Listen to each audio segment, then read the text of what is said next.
Hallelujah. स्वागत है आप सबका मेरी भविष्यवाणियों की पुस्तक में। तो आइए हम आज के पवित्र वचन को पढ़ेंगे जो कि परमेश्वर के दास प्रेरित अंकुर यूसुफ नरूला जी के द्वारा लिखा गया है। व्यर्थ श्राप कभी नहीं पड़ता।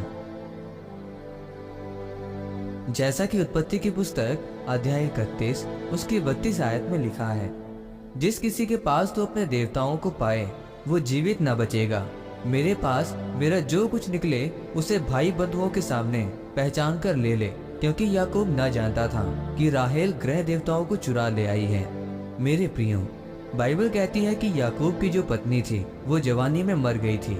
क्या आप ये सोच सकते हैं कि परमेश्वर ने उसके साथ ऐसा क्यों किया? अगर परमेश्वर ने आपको और मुझको बुलाया है तो बाइबल कहती है वो हमें सुरक्षित भी रखता है, हमें शैतान से और दुष्ट से बचा कर रखता है।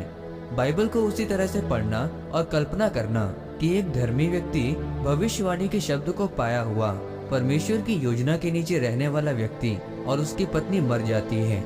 आपको क्या लगता है किसने किया? मेरे प्रियो, क्योंकि जब याकूब अपने मामा के पास से भागकर वापस आ रहा था और उसकी दोनों पत्नियां उसके साथ थीं, लेकिन उसकी पत्नी राहेल ने अपने पिता के ग्रह देवताओं को चुरा लिया था। आपके कितने परमेश्वर होने चाहिए? बाइबल कहती है कि राहेल अपने पिता के ग्रह देवताओं को चुरा कर ले आई थी, और जब उसके पिता ने उसका पीछा किया और दोनों लड़कियों के तंबू को चेक किया और उसने वो ग्रह देवता अपनी ऊंट की काठी में छिपा कर रखे थे, उसके ऊपर बैठकर बोलती है, मैं मासिक धर्म में हूँ इसीलिए उठ नहीं सकती।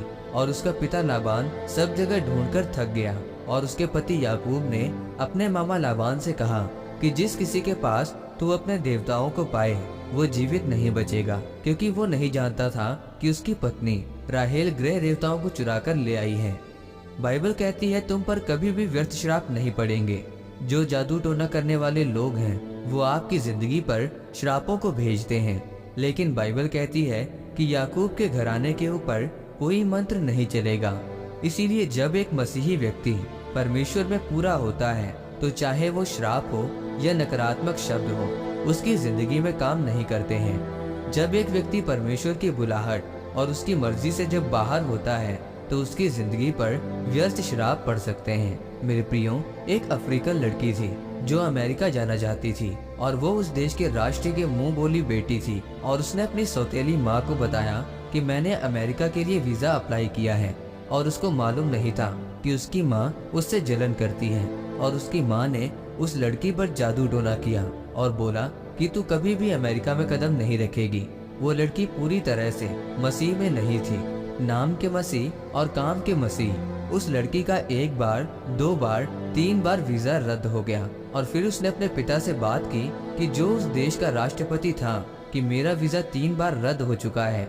जब उस राष्ट्रपति ने अमेरिकन राष्ट्रपति से बात की तब भी उसका वीजा रद्द हो गया। इसका कारण क्या था?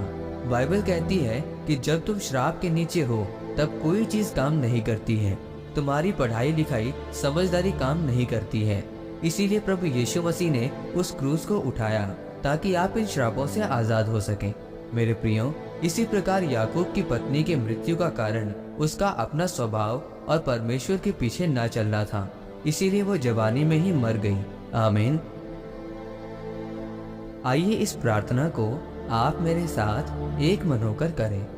सर्वशक्तिमान परमेश्वर, इस वचन के लिए मैं आपका धन्यवाद करता हूँ और प्रार्थना करता हूँ कि मैं आपके घर में कभी भी खाली हाथ न आऊँ, बल्कि अपनी बेटों के साथ आपके सम्मुख आऊँ, ताकि आप मुझे आशीषित कर सकें। प्रभु यीशु मसीह के नाम में आमीन। परमेश्वर आप सबको आज के वचन के ऊपर मनन करने के द्वारा आशीषित करे। आमीन।